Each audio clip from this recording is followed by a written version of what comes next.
Assalamualaikum warahmatullahi wabarakatuh. Subhanallah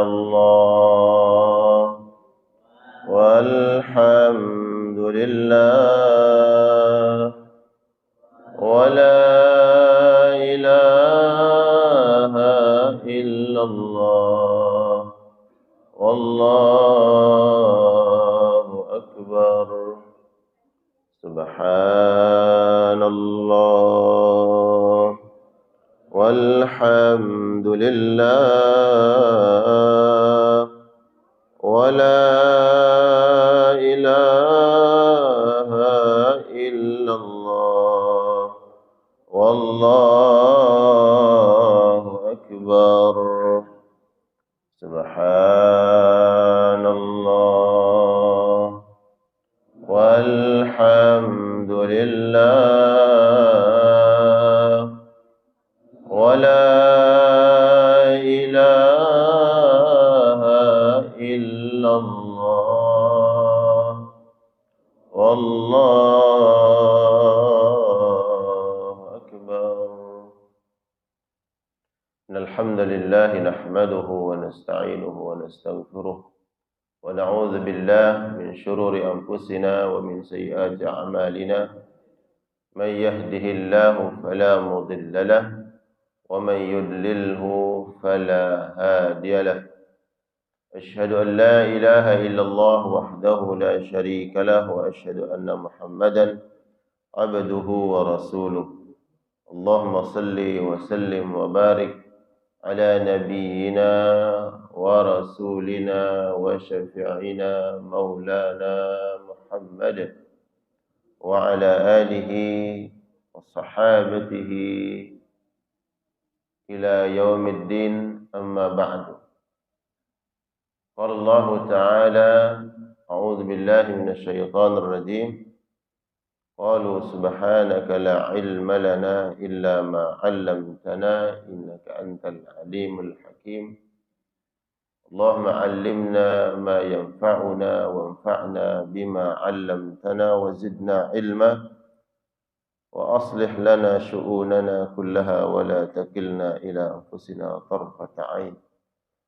Allahumma inna na'udzu bika min 'ilmin la yanfa' wa min qalbin la yakhsha' wa min du'ain la yustajabu lah.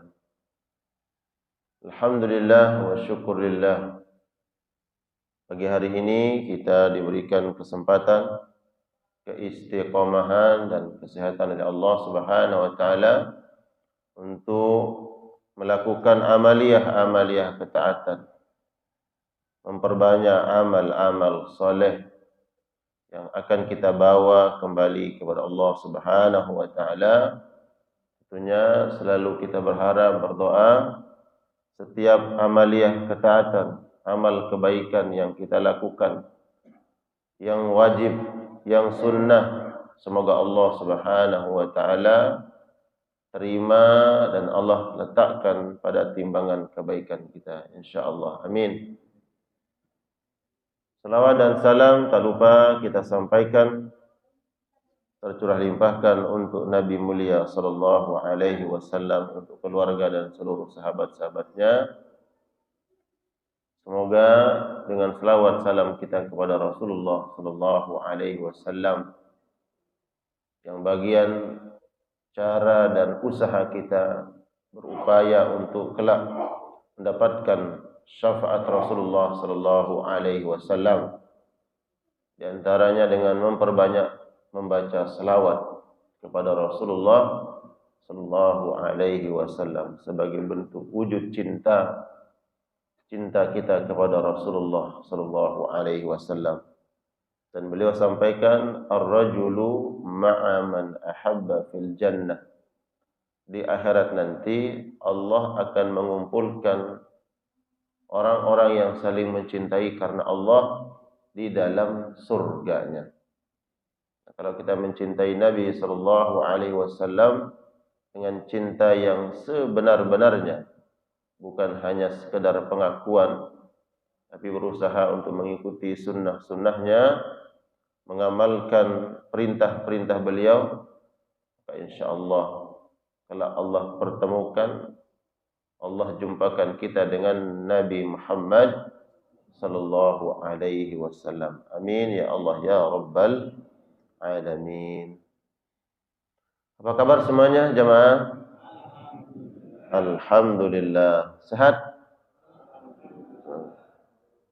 Ada yang ngantuk?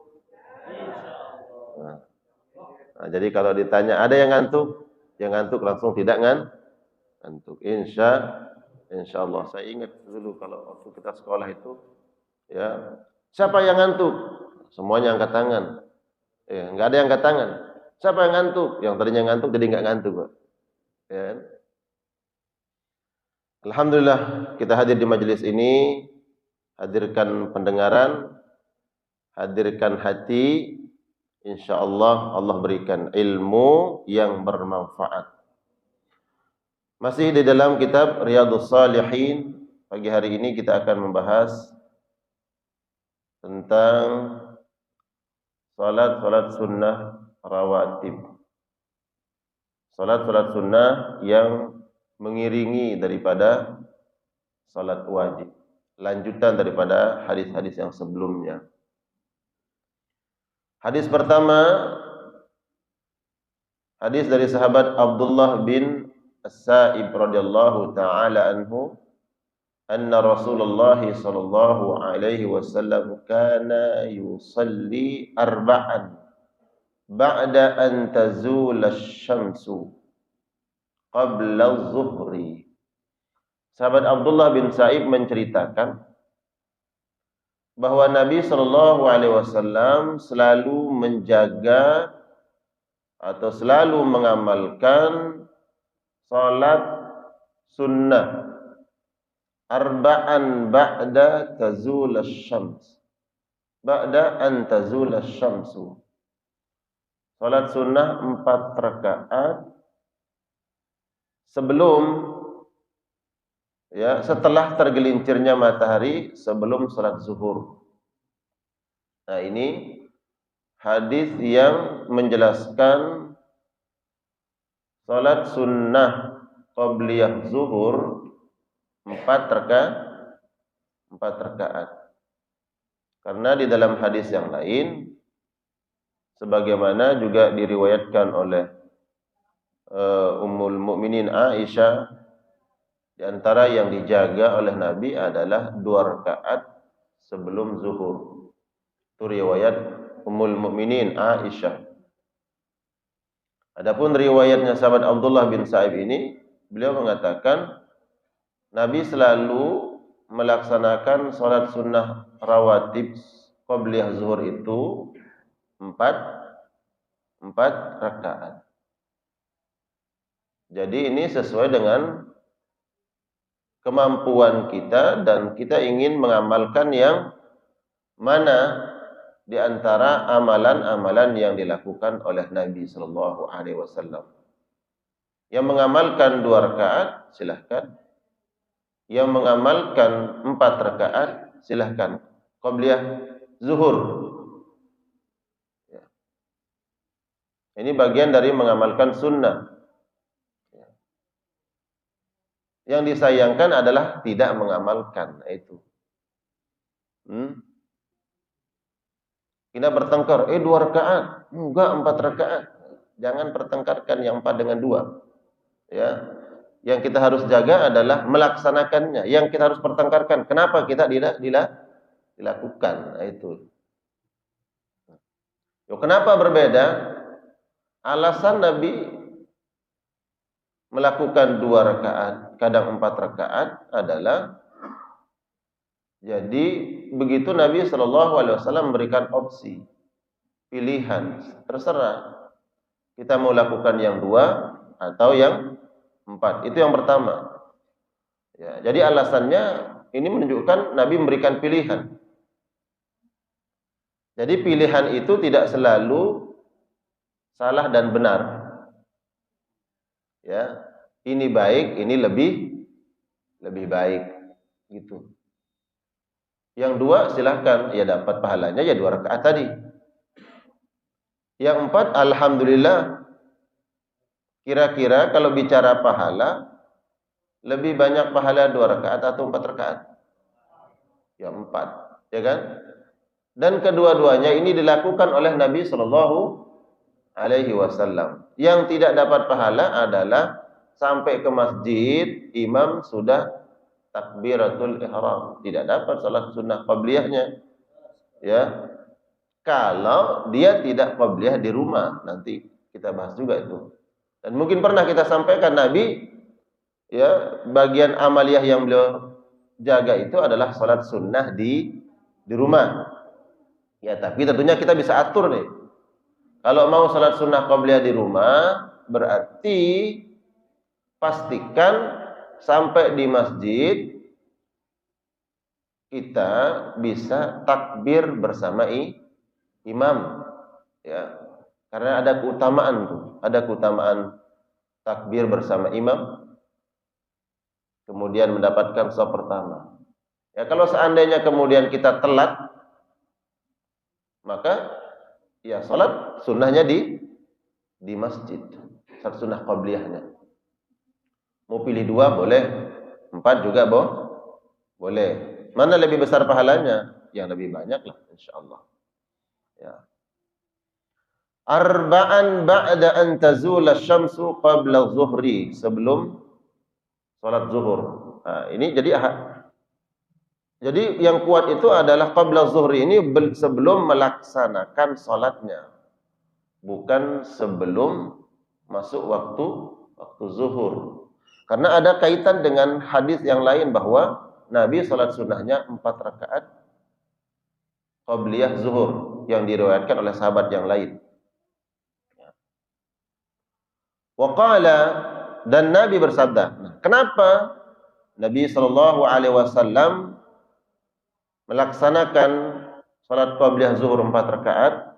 Salah satu alasan beliau adalah beliau mengatakan innaha sa'atun tuftahu fiha abwabus sama'. Karena di waktu itu, di waktu sebelum didirikannya salat zuhur berjamaah adalah waktu yang sangat baik, ya, waktu yang sangat mustajab, yang mana saat itu dibuka pintu-pintu langit. Tuftahu abwabus sama, dibuka pintu-pintu langit. Fa uhibbu an yas'ada li fiha amalun salih, dan aku senang dan aku berharap di saat itu amal-amalku diangkat oleh Allah Subhanahu wa taala. Jadi ada waktu yang mustajab antara azan dan iqamah. Dalam teks yang lain ada hadisnya yang menjelaskan seperti itu. Nah, di dalam hadis ini Nabi mengatakan sebelum didirikannya salat zuhur, sebelum muadzin qamah, itu ada waktu yang mustajab di waktu salat zuhur. Berarti ini hadis yang khusus kaitannya waktu salat zuhur. Ada hadis umum bahwa antara azan dan iqamah itu adalah waktu yang mustajab. Ini hadisnya umum. Jadi mau salat subuh, zuhur, asar, maghrib, isya, di antara azan dan iqamah waktu yang mustajab. Hadis khusus adalah keutamaan waktu salat zuhur. Jadi qabliyah zuhur, kemudian di situ kita memperbanyak amal, di antaranya adalah salat sunnah. Nabi melaksanakan 4 rakaat atau berdoa. Masih ada waktu, mungkin kita sempatkan untuk berbanyak istighfar, membaca tasbih. Masih ada waktu, mungkin tilawah Al-Quran. Ya. Jadi waktu ini waktu yang tepat untuk kita memperbanyak amal kebaikan. Nah, hadis ini disebut dengan hadis targhib. Apa? Targhib. Ya. Karena hadis Nabi sallallahu alaihi wasallam itu dibagi menjadi 2. Pertama, targhib, yaitu hadis-hadis yang memotivasi orang-orang untuk melakukan kebaikan, disebutkan pahalanya begini, ya, keutamaannya begini. Dan ada hadis tarhib. Tarhib itu adalah peringatan-peringatan kaitannya dengan azab, Ya, keburukan-keburukan yang akan didapatkan oleh orang yang melakukan apa yang dilarang oleh Allah, kerugian-kerugian apa yang didapatkan oleh orang yang meninggalkan kebaikan. Itu hadis tarhib. Ini hadis targhib, memotivasi. Ya, memotivasi umatnya Rasulullah sallallahu alaihi wasallam agar kemudian memperhatikan waktu ini. Ya, agar kemudian kita memaksimalkan antara azan dan iqamah di waktu zuhur. Ya. Jadi kalau kita ingin ngobrol, nanti ada waktunya untuk ngobrol. Ya. Ingin diskusi, nanti ada waktunya untuk diskusi. Ya.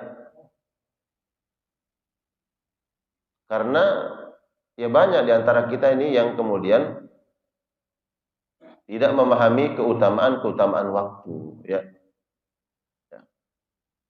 Nah, waktu-waktu yang utama ini kalau kita abaikan, ya, maka kita akan merugi, tidak mendapatkan kebaikan-kebaikan. Dan disitulah terkadang memang setan berusaha untuk menggoda kita, menyibukkan kita dengan perkara-perkara yang lain. Ya. Dan setan, ya mohon maaf, setan itu bisa saja nampak, ya, nampak wujud seperti manusia, digoda orang lain. Ya, teman kita digoda, ya, ajak ngobrol, ya. Padahal ini waktu yang mustajab. Setelah azan, sebelum dikumandangkannya iqamah di waktu zuhur. Akhirnya apa? Kita banyak ngobrol, ya. Sembari menunggu qamat, akhirnya ngobrol. Imam ngobrol udah masuk saf, imam ngobrol di luar masjid, ya kan?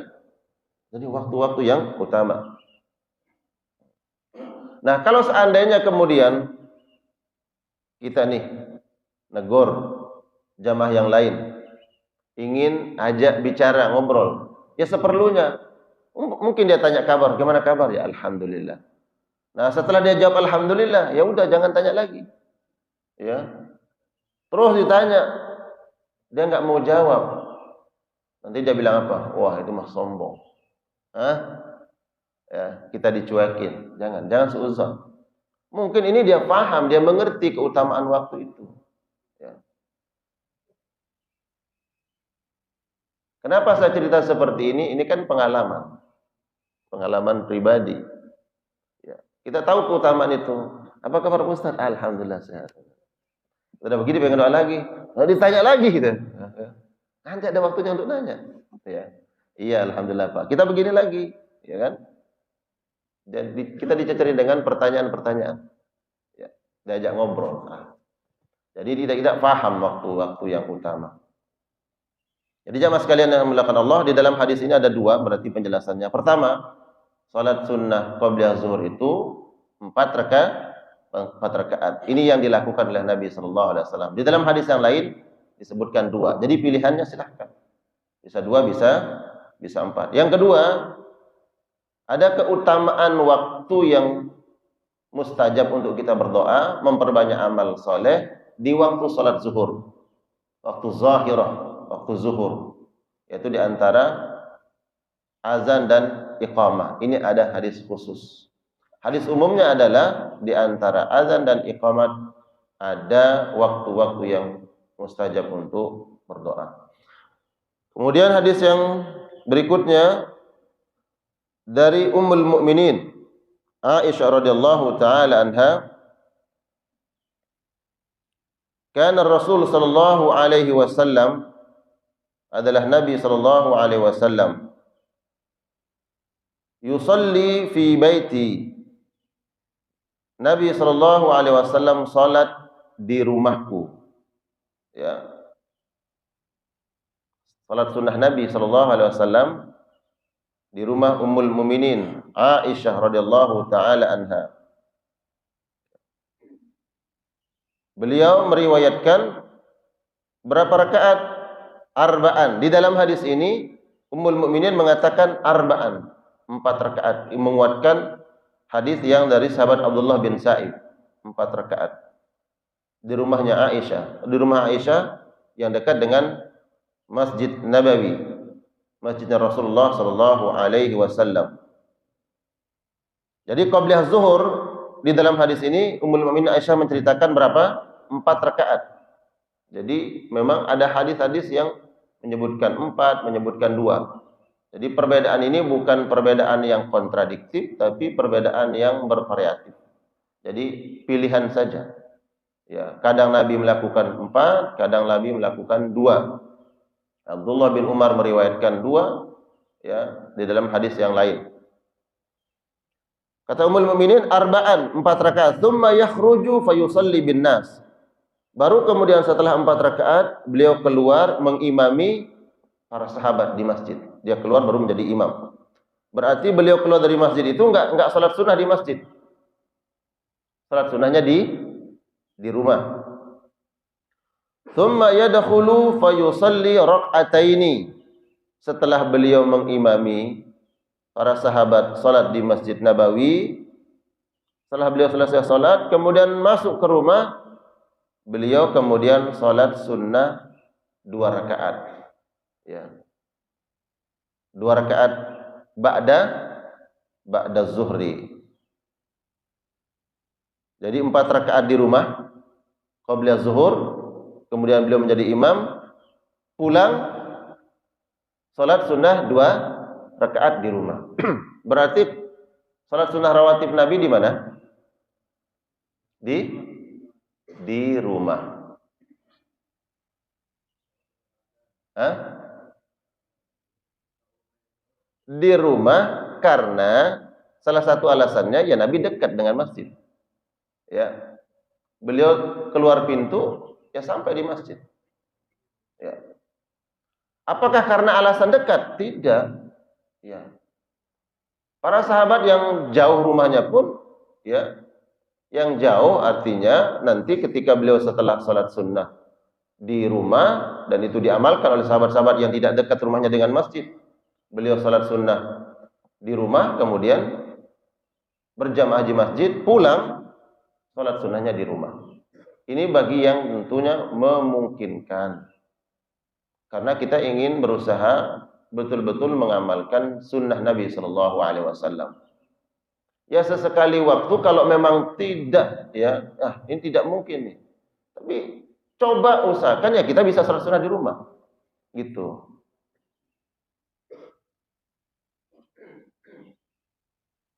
Karena Nabi sallallahu alaihi wasallam di dalam hadis yang lain menyebutkan la taj'alu buyutakum kubura. Jangan jadikan rumah-rumah kalian itu seperti kuburan.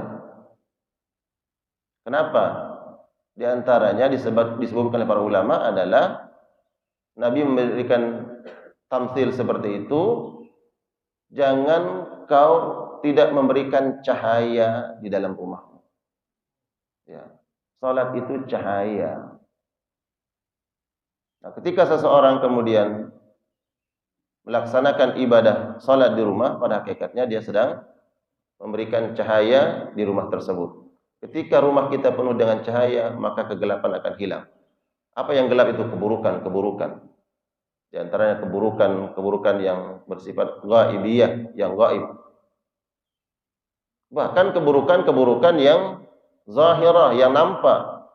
Ya, keburukan dari makhluk yang zahir, manusiakah, ya, binatangkah, atau hal-hal yang buruk yang bersifat zahir, nampak. Itu. Ini bagian tuntunan Nabi yang ya kita berusaha untuk mengamalkannya, ya, menghidupkannya. Dari sisi tarbiyah, ya, tarbiyah itu bagaimana kita mendidik keluarga kita di rumah, memberikan teladan, memberikan contoh, ya, memberikan teladan dan contoh, terutama untuk anak-anak kita. Yang mungkin juga pernah saya sampaikan.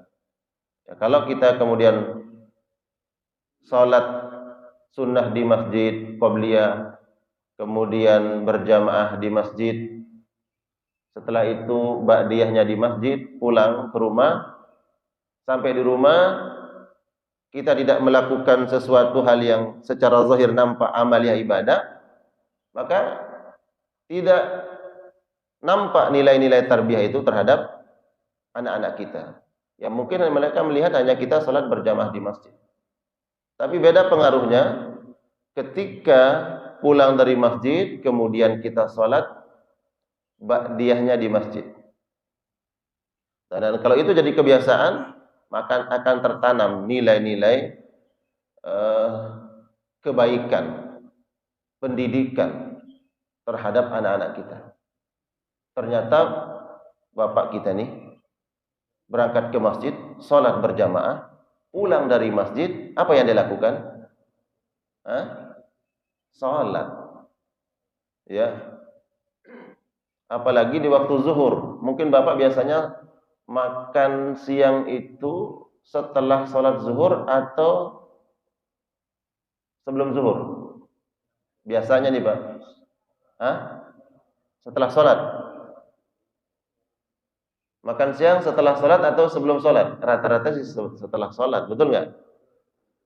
Ya, setelah sholat. Karena kalau sebelum sholat nanti nggak keburu, ya kan? Kalau makan jam 11:30 umpamanya, nanti keburu zuhur. Ya. Akhirnya pilih waktu makan siang setelah sholat zuhur.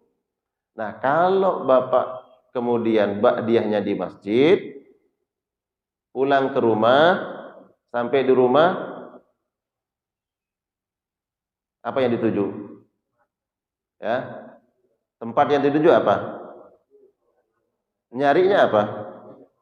Iya, yang dituju meja makan. Yang diminta apa? Bu, siapin minumnya teh manis. Jadi pulang sholat zuhur, mintanya teh manis. Beda kalau pulang ke rumah, belum sholat sunnah ba'diyah, sampai di rumah sholat ba'diyah, nyarinya apa? Ini sujadah yang di sini mana ya? Kan nyarinya sujadah. Iya, sujadah yang tadi di sini. Nyarinya sujadah. Alhamdulillah, bapak pulang dari masjid langsung nyari sujadah. Buat apa? Buat salat sunnah. Subhanallah. Itu kan nilai-nilai tarbiyah itu, Pak, pendidikan.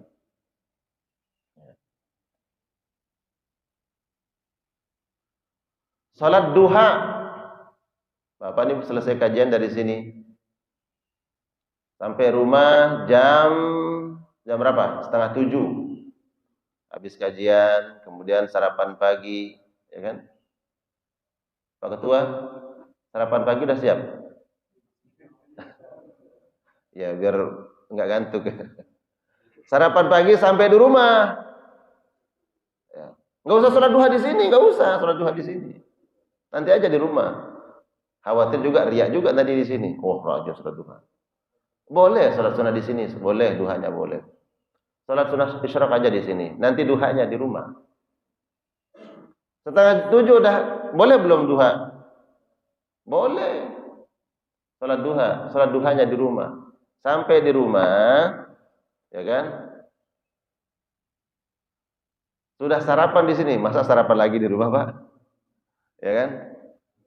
Di sini udah nasi uduk, sampai di rumah nanya nasi uduk lagi. Atau nasi kuning. Bukannya Bapak udah sarapan di masjid? Iya, di masjid nasi uduk, sekarang nasi kuning. Kebanyakan.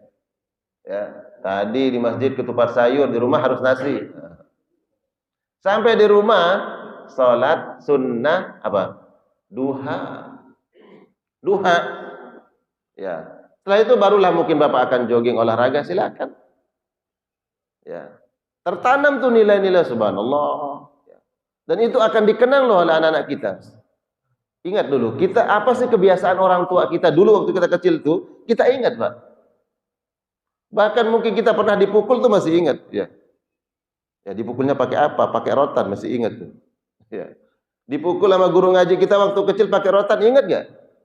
Ingat. Wah, itu masih terkenang tuh. Dendam gak? Enggak sih. Tapi masih ingat aja.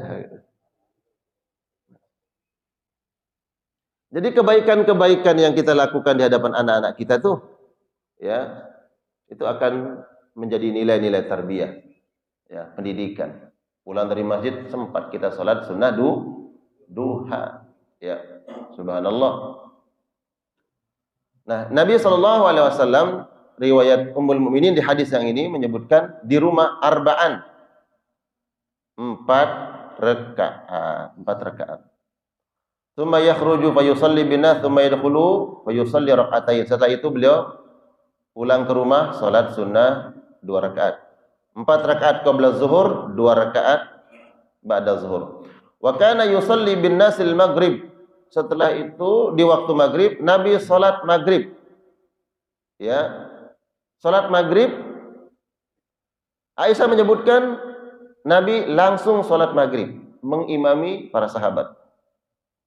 Tsumma yadkhulu baiti fayusalli rak'atain. Setelah itu beliau salat sunnah 2 rakaat di rumahku ba'diyah maghrib. Ba'diyah maghrib. Mana asarnya? Enggak disebut. Ya, asarnya tidak disebut dalam hadis ini. Mana qabliyah maghribnya? Tidak disebut oleh Ummul Mukminin. Ya. Ada enggak dalam hadis ini qabliyah maghrib? Ini dalam hadis ini Aisyah mengatakan di waktu maghrib Nabi langsung mengimami sahabat. Setelah beliau menjadi imam, pulang ke rumah, masuk rumah, setelah itu salat sunnah 2 rakaat. Jadi tidak ada qabliyah maghrib dalam hadis ini. Ya, tapi bukan berarti enggak ada. Ya. Riwayat Aisyah berarti ini Nabi tidak melakukan qabliyah maghrib. Yang ada ba'diyah maghrib. Enggak ada itu bukan berarti berarti Nabi ngapain dong sembari menunggu Bilal qamat? Ngobrol? Enggak. Jangan bayangkan Nabi itu kemudian enggak ba'diyah lalu ya udah duduk nungguin. Enggak. Ya, dia melakukan amaliyah yang lain. Ya. Dia berzikir tapi tidak melaksanakan qabliyah maghrib dalam riwayat Aisyah yang ini, Ummul Mukminin. Tapi ingat, tidak dilakukan bukan berarti Nabi SAW tidak melakukan qabliyah. Ya, karena di riwayat yang lain nanti sahabat yang lain melihat Nabi melakukan. Ini riwayat Ummul Mukminin Aisyah. Wa yusalli bin nas al-isya. Begitu juga di waktu Isya. Waktu Isya Nabi tidak qabliyah Isya. Wa yadkhulu baiti fa yusalli rak'atain, rawahu Muslim. Setelah salat Isya bersama para sahabat, beliau mengimami, masuk rumah salat sunnah 2 rakaat. Jadi di dalam hadis ini juga tidak disebutkan qabliyah Isya. Qabliyah Isya.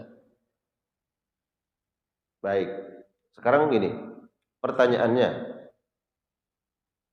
apakah memang tidak salatnya Nabi SAW menurut teks hadis ini bahwa Ummul Mukminin mengatakan Nabi SAW beliau keluar dari rumah beliau langsung mengimami, ya, mengimami para jamaah.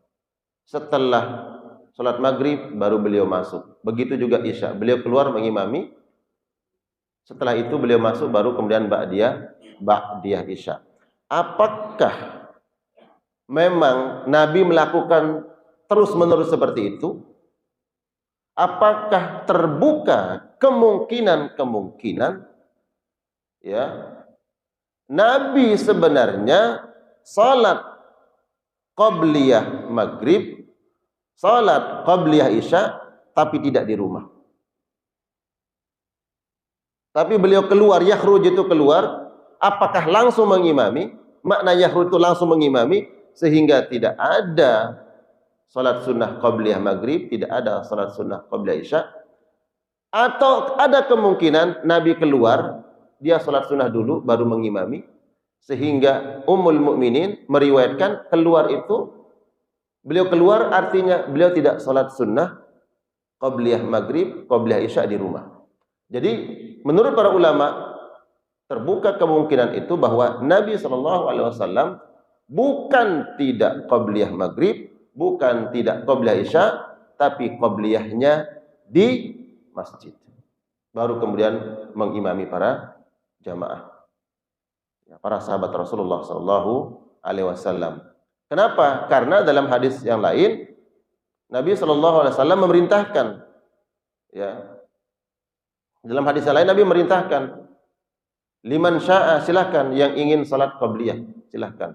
Dan tentunya sesuatu hal yang melekat pada seorang nabi, atamuruna an-nasa bil birri wa tansawna anfusakum wa antum tatluna al-kitab. Allah mencela bila mana ada orang yang mengatakan lakukan ini kebaikan, ini baik, ini lakukanlah, tapi dia tidak melakukan, dan itu dicela oleh Allah Subhanahu wa taala dalam Al-Qur'an. Maka tidak mungkin Nabi sallallahu alaihi wasallam memerintahkan, Nabi mengatakan silahkan bagi yang ingin melaksanakan qabliyah maghrib, qabliyah isya, silahkan. Nabi merintahkan, lalu Nabi tidak melakukan, itu enggak mungkin. Ya. Maka kemungkinan itu adalah Nabi keluar, beliau qabliyahnya di masjid, baik maghrib ataupun isya, baru kemudian ba'diyahnya di rumah. Ya. Dan sahabat yang lain melihat Nabi sallallahu alaihi wasallam melaksanakan ya qabliyah maghrib dan qabliyah isya dalam hadis yang lain. Nah, di dalam hadis Ummul Mukminin ini berarti Nabi sallallahu alaihi wasallam kalau seandainya ya, maknanya adalah Nabi itu keluar dari rumah beliau langsung mengimami, memang beliau tidak salat qabliyah, berarti salat sunnah rawatib apa yang disebutkan oleh Aisyah Ummul Mukminin berapa? 10. Kita hitung. 4 rakaat sebelum zuhur. Kemudian 2 rakaat setelah maghrib. 2 rakaat setelah isya. Kemudian 2 rakaat setelah subuh, sebelum subuh. Jadi berapa dong? 10. Coba itu 4, 2 ya 12 ya. Ya. Tapi riwayat sini ya, riwayat Ummul Mukminin 10. Ya, 10. Karena tidak disebutkan apa? Subuhnya tidak disebutkan. Coba dengarkan hadisnya. Sebelum zuhur 4, kemudian 2 rakaat setelah zuhur, ya kan? Kemudian 2 rakaat setelah maghrib, 2 rakaat setelah isya. Mana subuhnya? Tidak disebutkan oleh Ummul Mukminin. Dalam hadis ini tidak disebutkan. Ya. Berarti berapa? 10 di riwayat Ummul Mukminin. Tapi makanya tadi saya sebutkan tidak disebutkannya subuh bukan berarti Nabi sallallahu alaihi wasallam tidak melaksanakan qabliyah subuh. Riwayat Ummul Mukminin Aisyah ini yang mengatakan 4 ya, menguatkan hadis yang sebelumnya Sa'ib yang beliau lihat oleh Ummul Mukminin radhiyallahu taala anha. Kemudian la yuzkar as-subuh, tidak disebut subuh di hadis ini adalah bermakna bahwa 2 rakaat yang dilakukan oleh Nabi sallallahu alaihi wasallam sebelum zuhur kemudian digabung dengan 2 rakaat sebelum subuh itu menjadi 4 yang jadi arba'an 4 qabla zuhur itu digabung dengan 2 rakaat di antara di subuh tersebut. Jadi tetap berapa? 12 kalau 4 rakaatnya yang qabla zuhur itu adalah subuh 2 dengan qabliyah zuhur 2 jadi 4. Jadi tetap 12 rakaat riwayat Ummul Mukminin. Nah, kemudian ulama-ulama berbeda pendapat apakah memang salat sunnah rawatib itu 12 atau 10. Adapun pendapatnya Imam Abu Hanifah, beliau mengatakan 12 rakaat. 12 rakaat itu 2 rakaat sebelum zuhur ya, 2 rakaat sebelum subuh, kemudian 4 rakaat sebelum zuhur, 2 rakaat setelah zuhur, 2 rakaat setelah maghrib, 2 rakaat setelah isya. Jadi 12. Adapun pendapat Imam Syafi'i dan Imam Ahmad bin Hanbal, murid beliau, 10 rakaat salat sunnah rawatib. 2 rakaat sebelum subuh, 2 rakaat sebelum zuhur, 2 rakaat setelah zuhur, 2 rakaat setelah maghrib, 2 rakaat setelah Isya jadi 10. Nah, jadi kita memilih yang mana?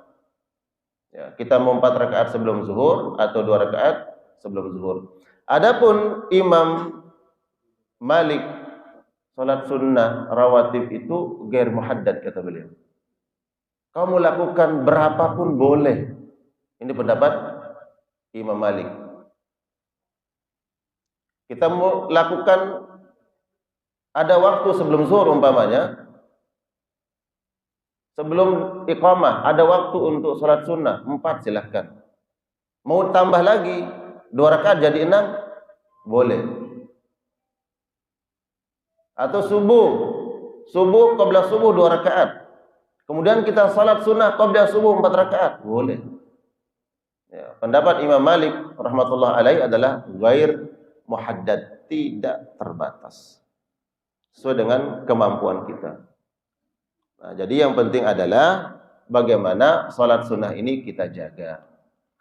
Kemudian hadis yang menjelaskan keistimewaan, ya, keistimewaan salat sunnah rawatib. Dalam hadis Abu Hurairah radhiyallahu taala anhu, anna awwalu ma yuhasabu bihil abdu yaumal qiyamah min amali salatuhu. Perkara yang pertama kali nanti dihisab di akhirat dari amalan-amalan seorang hamba adalah amalan salatnya. Jadi yang pertama dilihat adalah amalan salat.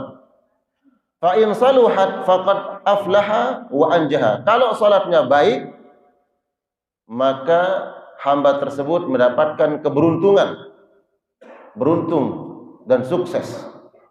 Wa in fasadat, kalau salatnya tidak sempurna atau rusak, faqad khaba wa khasira, maka hamba tersebut hamba yang merugi. Nah, kemudian fa in taqasa min faridatihi syai'un, kalau ibadah-ibadah salat yang wajib ini ada yang kurang, tidak sempurna, baik dari kehusyuan, ya, kesempurnaan dalam melaksanakan tumakninahnya, kemudian rukun-rukunnya ada yang tidak sempurna, ya. Dia lakukan rukunnya tapi tidak sempurna, seperti seseorang tumakninah dalam salat. Tumakninah itu adalah berhenti sejenak di antara rukun. Satu rukun ke rukun berikutnya harus berhenti sejenak, tumakninah. Seseorang yang ruku, kemudian bangkit dari ruku, dia i'tidal. Ya. Untuk ke sujud harus tumakninah. Ya. Jangan seperti burung yang mandi. Sujud, ya, ruku, bangkit, langsung sujud tanpa ada tumakninah. Apalagi sedang berjamaah. Banyak jamaah kadang gerakannya mendahului imam. Hati-hati, mendahului imam. Imamnya belum bergerak untuk sujud, dia sudah bergerak untuk sujud. Harus ada tumakninah. Tumakninah itmi'nan, tenang, ya. Dan di semua ada perpindahan antara rukun ke rukun berikutnya. Sujud, bangkit dari sujud yang pertama untuk sujud berikutnya. Tenang dulu. Ya. Bahkan di situ kan ada doa. Mana sempat dia membaca doa kalau tidak tumakninah, tenang. Nah, kalau seandainya tidak sempurna tumakninahnya, ya, di dalam tumakninah ini tidak sempurna, maka inilah yang kemudian fungsi daripada salat sunnah rawatib. Kalau fa'inin taqasa, dia berkurang, bukan rusak, bukan batal, tapi berkurang kesempurnaannya. Faqala Rabb, maka Allah mengatakan kepada malaikat, unzuru hal li abdi min tatawwu. Coba lihat, setelah dia salat fardu itu salat sunnah tidak? Ya. Kata malaikat, Allah, rugi itu orang. Kenapa? Salatnya belum benar, ya, belum sempurna. Kemudian tidak ada salat sunnahnya. Nah, salatnya yang belum sempurna, Allah katakan ke malaikat, coba lihat, dia salat sunnah tidak? Iya ya Rabb, dia salat sunnah. Kalau begitu, fayukammal, sempurnakan salat fardunya tersebut dengan salat sunnahnya. Dan kata Nabi, tsumma takunu sairu amalihi, dan semua amalan-amalan yang wajib disempurnakan dengan amalan-amalan sunnah. Coba sebutkan sekarang, apa amalan yang wajib kemudian diiringi dengan yang sunnah selain salat? Zakat. Zakat wajib. Berarti yang mengiringinya apa? Sedekah. Baik. Apa yang menyebabkan zakat tidak sempurna? Kan pertanyaannya begitu.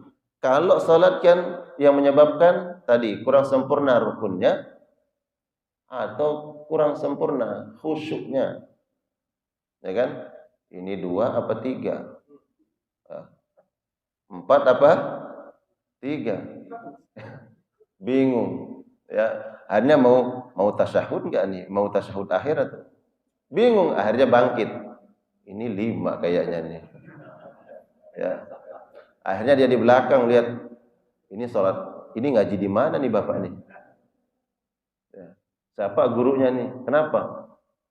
Sholat zuhurnya 5 rakaat. Ya. Tadi kenapa? Karena lupa. Ya wajar kalau lupa, ya. Nah, karena kurang-kurangnya, ya, nilai-nilai dalam sholat ini disempurnakan dengan sunnahnya. Tapi jangan suudzon. Ya, kalau kita melihat orang yang selalu menjaga sholat sunnahnya, nah itu karena sholat wajibnya nggak sempurna tuh. Itu celah setan tuh. Ya, kita ingin ya lebih baik. Ya. Tadi zakat. Ya, kalau zakat apa yang menyebabkan tidak sempurna? Dikurangi. Zakatnya yang 2,5%, kemudian dikurangi, enggak.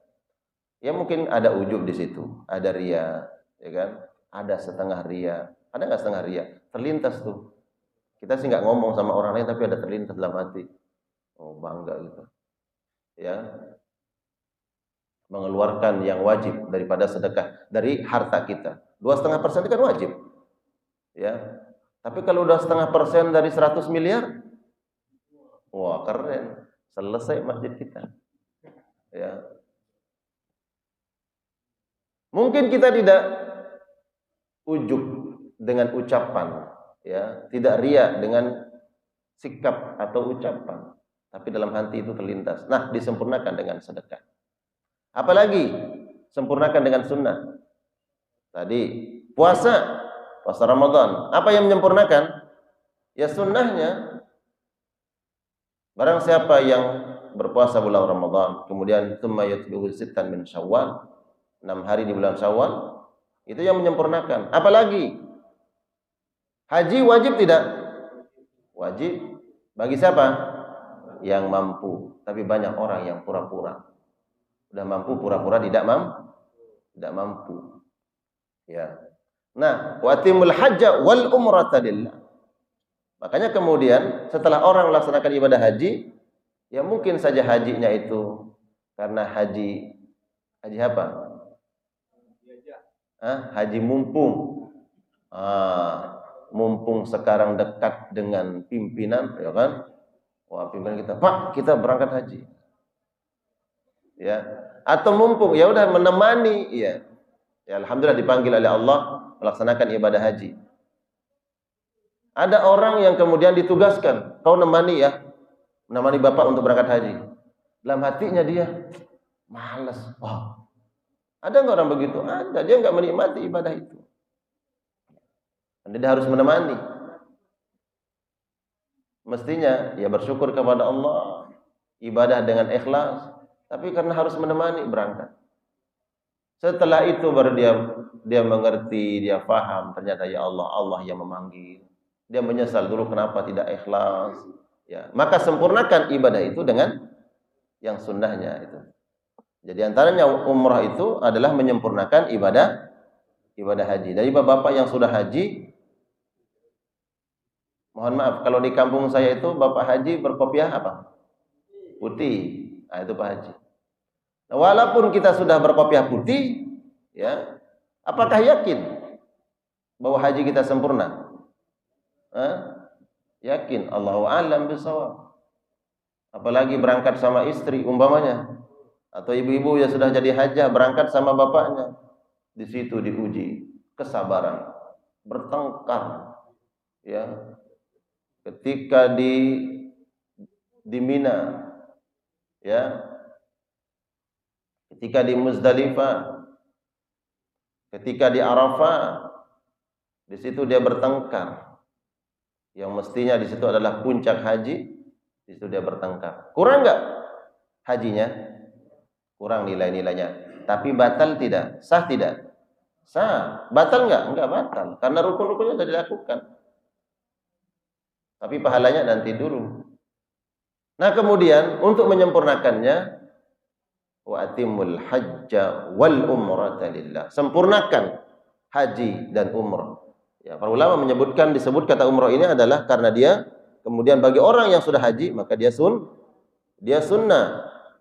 Sunnah sempurnakan hajimu dengan dan umrah. Kata Nabi, semua amal yang wajib disempurnakan dengan yang sunnah.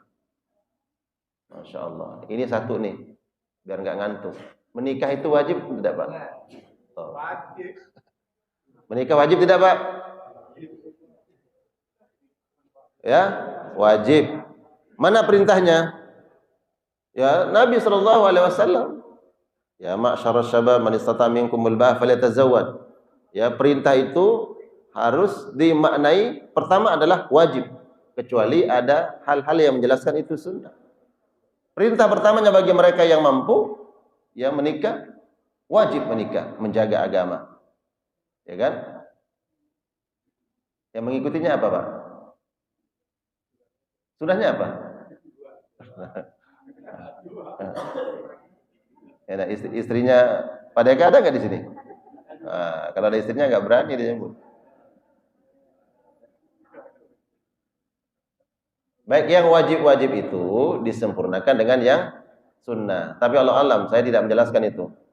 Ya, bahwa disempurnakan dengan 2 dan 3 tidak. Ya. Semua amalan fakis ala zalik dan kiaskan semua yang wajib sudah disempurnakan dengan sunnah. Kaitannya dengan salat sunnah rawatib ini, jadi kita jaga jamaah sekalian Allah muliakan. Salat sunnah rawatib sebagai bentuk kekhawatiran kita. Khawatir ya dengan ibadah wajib yang kita lakukan, khawatir tidak sempurna, ya. Maka sempurnakan dengan yang sunnahnya. Apakah kemudian salat sunnah yang lain menyempurnakan yang wajib? Adapun salat sunnah duha, apalagi salat sunnah yang lain? Taubah, hajat, tahajud. Apakah ini menyempurnakan yang wajib? Tidak. Ini menambah amaliyah kebaikan. Yang menyempurnakannya adalah ar-rawatib, yang mengikutinya. Ya, yang mengikuti salat wajib. Yang tadi kita mau pilih 4 rakaat sebelum zuhur atau 2 rakaatnya. Allahu a'lam bishawab. Jam 6 lewat 6 menit. Silakan bagi yang ingin pertanyaan, kita buka sesi tanya jawab. Waalaikumsalam warahmatullahi wabarakatuh. Iya, saya mau bertanya mengenai tadi itu makna tadi. Saya sering itu mengikuti berjamaah di suatu masjid. Di satu masjid atau di masjid di sini? Bukan, tempat masjid lain. Oh iya, alhamdulillah. Ini kok cepat sekali ya. Sedangkan misalnya Al-Fatihah ini Fauzahar Mausir kan seharusnya tetap durasinya harusnya ya mendekati lah sama, cukup sama ini kan, seperti yang Jahar ini. Tapi ini karena mungkin share tapi jadi cepatnya minta ampun. Kita belum dapat Al-Fatihah baru separuh, mungkin separuh belum dapat. Ini udah rukuk ini. Begitu juga sampai saya perhatikan itu sholat 4 rakaat itu nggak sampai 3 menit selesai. Jadi cepat sekali. Ya, semuanya yang sir kan 4 rakaat. Iya. Zuhur Asyar yang sir. Iya, itu. Iya. Iya. Nah, itu cepatnya Masya Allah itu. Itu seperti apa Ustaz ya? Mohon Al-Fatihahnya ini nggak memberikan kesempatan, seakan-akan nggak memberikan kesempatan makmum ini untuk membaca Al-Fatihah sampai selesai. Seperti itu, Ustaz. Itu aja, Ustaz.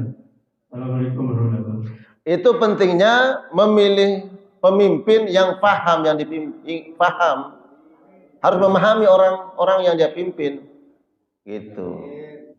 Nah, artinya kalau kita menjadi pemimpin, dalam hal ini memimpin salat, maka kita harus memahami jamaah yang kita pimpin.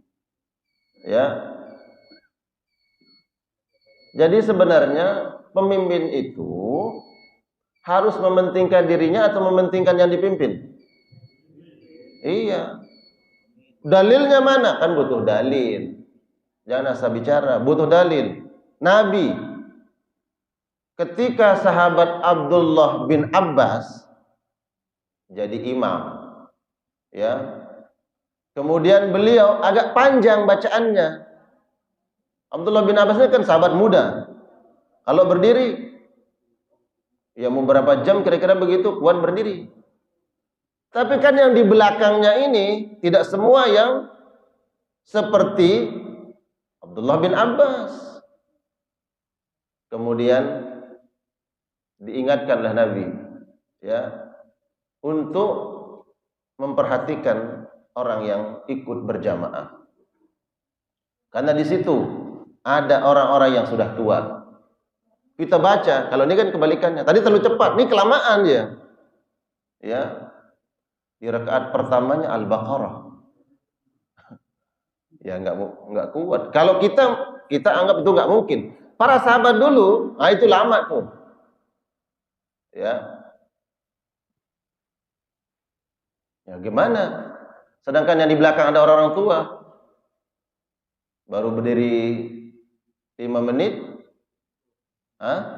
kambuh encoknya. Ya kan? Maka harus diperhatikan.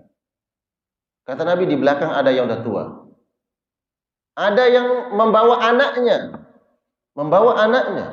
Ada yang punya hajat. Makanya ini perlu diperhatikan juga. Kalau di masjid kita kan di perumahan.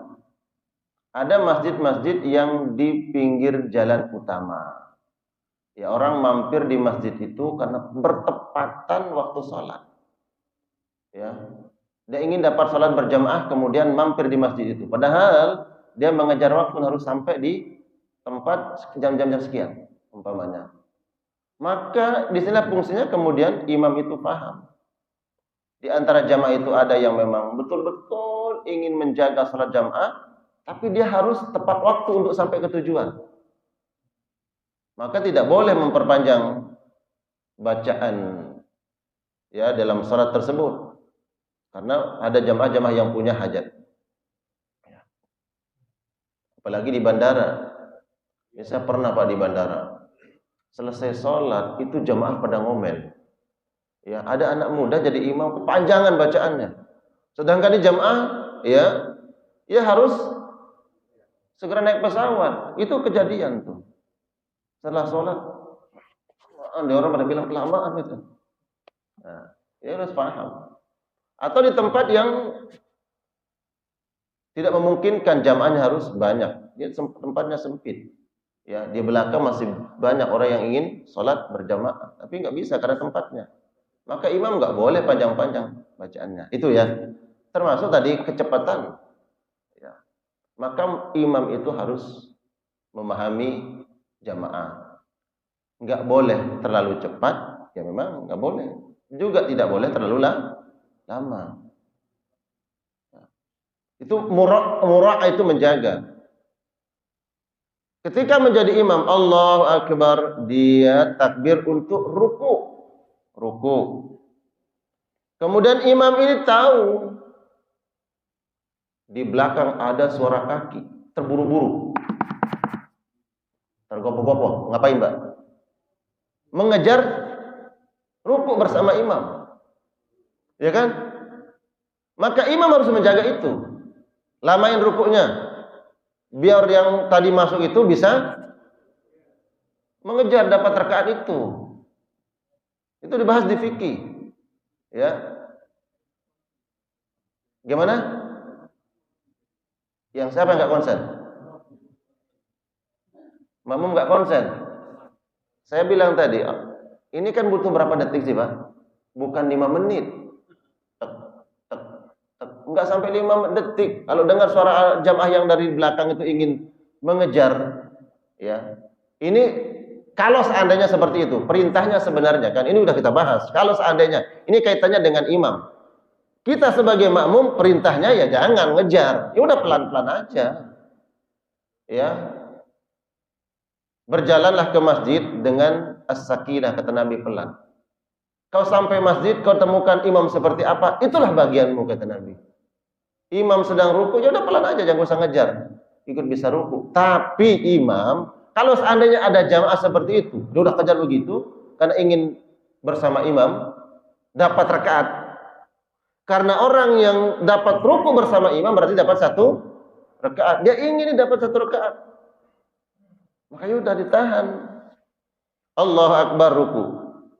Kemudian ada yang masbuk, udah berusaha cepat biar dapat ruku bersama imam, imamnya sami Allah liman hamidah. Kecewa itu makmum yang masbuk. Tadi pengen ikut ruku bersama imam, enggak dapat. Itu dibahas di fikih. Muraati, menjaga. Ya. Itu. Tapi kita yang paham hukum, yang enggak usah terburu-buru. Ya, dapat ruku bersama imam, alhamdulillah. Tidak dapat ruku bersama imam, tidak dapat 1 rakaatnya, ya udah nanti kita sempurnakan, begitu. Ya. Jadi menjadi imam itu harus paham. Ya, tidak boleh terlalu cepat. Lalu kita sebagai makmum Ustaz bagaimana? Ditanggung sama imam. Ustaz kita belum sempurna nih baca Al-Fatihahnya. Dia sudah takbir untuk ruku. Kita baru an'amta alaihim atau ihdinas siratal mustaqim. Dia imam sudah takbir untuk ruku. Lalu bagaimana? Mau sempurnakan? Silahkan. Sempurnakan. Tapi kalau terlalu lama sampai tidak sempurna, silahkan. Ju'ilal imam yu'tamma bihi. Ikuti aja. Ya, walaupun bacaan kita sampai ihdinas siratal mustaqim, imamnya sudah ruku. Ya udah ikut ruku. Pilihannya boleh. Langsung ikut ruku, tidak menyempurnakan Al-Fatihah karena Al-Fatihah kita sudah ditanggung oleh imam. Kalau imam tidak benar bacaan Fatihahnya, dia nanti yang bawa sampai di akhir. Gitu. Makanya imam harus paham. Ya. Enggak boleh terburu-buru. Dalam perkara yang wajib juga kita seperti ini, lalu bagaimana dengan yang sunnah, ya. Penting ini kita jaga ya. Jangan buru-buru. Baik, begitu Pak ya. Silakan pertanyaan kedua. Waalaikumsalam warahmatullahi wabarakatuh. Ya. Syafaat Rasulullah. Apakah hanya diberikan kepada umatnya atau nanti kepada umatnya dari mulai yang ya. Kemudian yang kedua, apakah juga para nabi dapat syafaat dari Rasulullah? Ya. Apakah para nabi juga mendapat syafaat dari Rasulullah? Iya. Baik, masya Allah, tabarakallah. Ini kaitannya syafaat. Berarti pertanyaan, apakah syafaat itu hanya khusus untuk umat Nabi Muhammad atau untuk umat-umat sebelum umat Nabi Muhammad SAW? Dan apakah para nabi juga mendapatkan syafaat daripada syafaat Rasulullah? Dapat semuanya. Semua makhluk dapat. Tapi ada syafaat yang khusus, ada syafaat yang umum. Jadi umat manusia, bahkan orang kafir mendapatkan syafaat Nabi Muhammad. Yuk, syafaat mana? Syafaat umum. Karena semua nanti semua akan dihisab, dihitung oleh Allah Subhanahu wa taala, amal-amalnya, termasuk orang kafir. Ya kan? Termasuk orang kafir, kemudian mereka di padang mahsyar dikumpulkan seluruh manusia, seluruh makhluk, mukminnya, kafirnya dikumpulkan di padang mahsyar. Semua kemudian merasakan berat, lelah, pedih. Kemudian manusia datang kepada para nabi untuk disegerakan. Para nabi, Nabi Adam tidak bisa memberikan syafaat untuk seluruh manusia agar segera dimulai dihitung amal.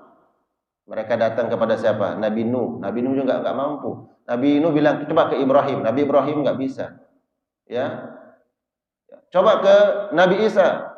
Nabi Musa nggak bisa. Nabi Isa nggak bisa. Nabi Muhammad yang mensyafaat. Minta kepada Allah, ya Allah, segerakan hitung amal seluruh makhluk. Akhirnya Allah memulai menghitung semua amalan makhluk karena permintaan Nabi Muhammad SAW untuk disegerakan. Nah, mensegerakan, ya, disegerakannya dihitung amal tersebut karena permintaan Nabi. Dan permintaan ini adalah syafaat. Ini syafaat umum. Jadi berarti orang-orang kafir pun mendapatkan syafaat Nabi Muhammad SAW. Tapi ada syafaat khusus. Syafaat khusus ini hanya untuk orang-orang tertentu. Bahkan bukan semua umat Nabi Muhammad mendapatkan syafaat Rasulullah. Orang-orang tertentu yang kelak mendapatkan syafaat Rasulullah SAW. Di antaranya adalah ada orang yang mendapatkan syafaat Nabi SAW masuk surga tanpa dihitung amal-amalnya. Ya, nggak usah dihisab. Allah katakan nggak usah dihitung amalnya ini karena mendapatkan syafaat Rasulullah SAW masuk surga. Itu khusus orang-orang tertentu. Ya, apakah para nabi mendapatkan syafaat Rasulullah? Ya, syafaat umum tadi Nabi. Tapi semua para nabi sudah dijamin oleh Allah masuk surga. Begitu ya. Karena ada syafaat, ada dua, syafaat umum, syafaat khusus. Adapun syafaat umum ini semua makhluk. Ya, hari itu manusia yang kafir, yang mukmin mendapatkan syafaat Rasulullah Sallallahu Alaihi Wasallam. Tentunya kalau kita sering membaca salawat dan menghidupkan sunnah-sunnah Nabi yang ini nih, yang kita kaji, yang kita bahas pada pagi hari ini tentang salat sunnah rawatib, itu kita mengharapkan syafaat khusus daripada Nabi Muhammad Sallallahu Alaihi Wasallam. Ya, mungkin kita kalau bicara tentang syafaat ini panjang. Ada bentuk syafaatnya tadi masuk surga tanpa hisab. Ada yang kemudian dikurangi, ya, dosa-dosanya karena syafaat Nabi Muhammad Sallallahu Alaihi Wasallam.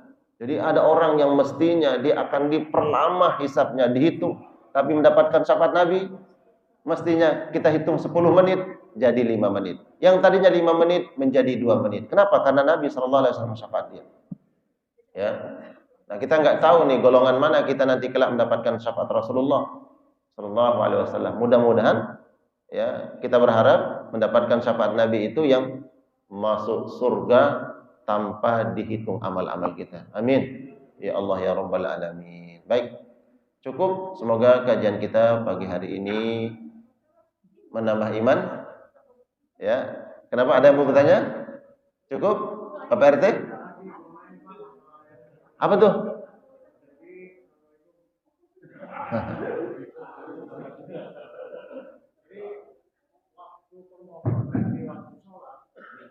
Permohonan di waktu sholat.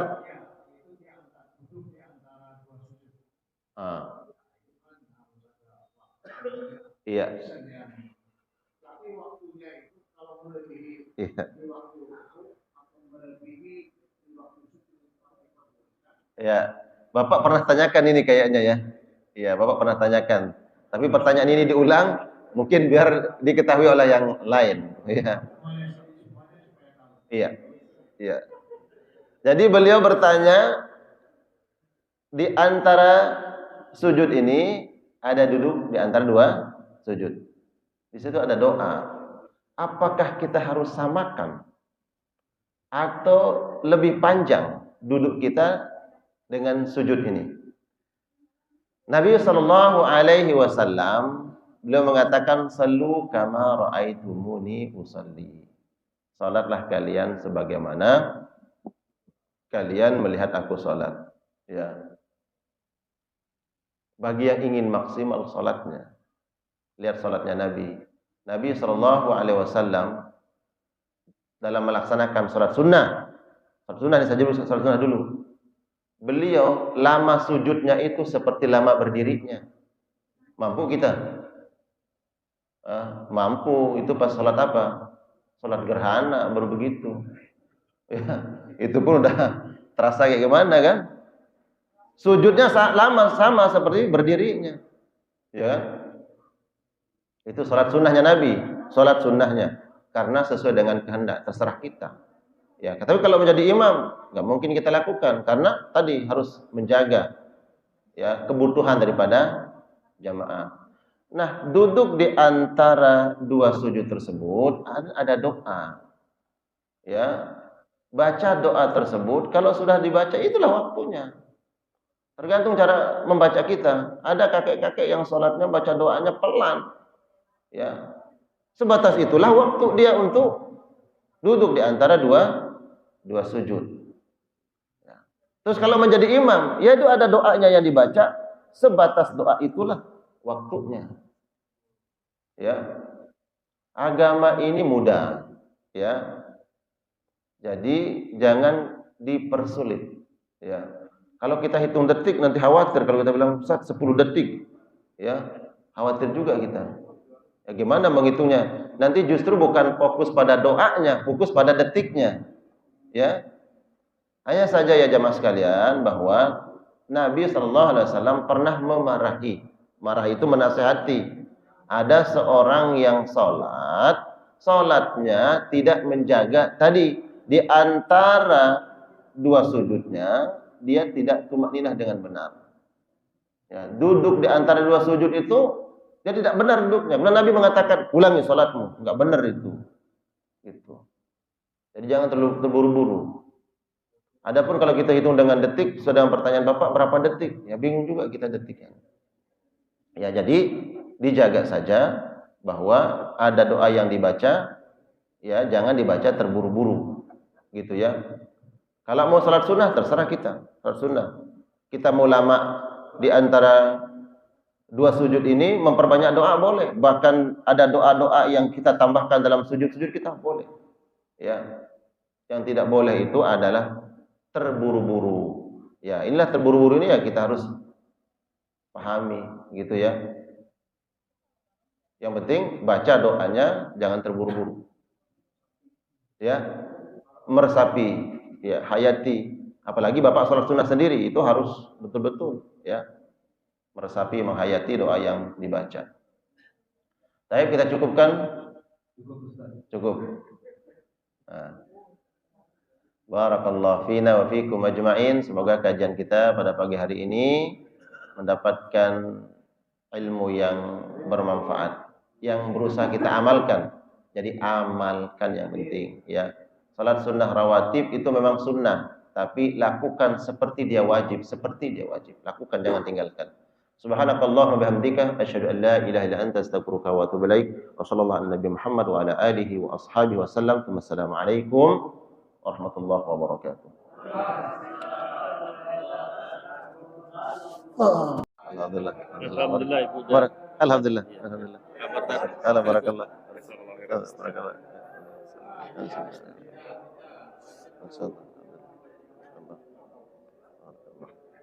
Oh, Pak Haji, Masya Allah, Alhamdulillah, Alhamdulillah, Barakallah, Allah, Masya Allah, betul, Masya Allah, Barakallah, Barakallah, Sallallahu alaihi wasallam, Sallallahu alaihi Barakallah, salam,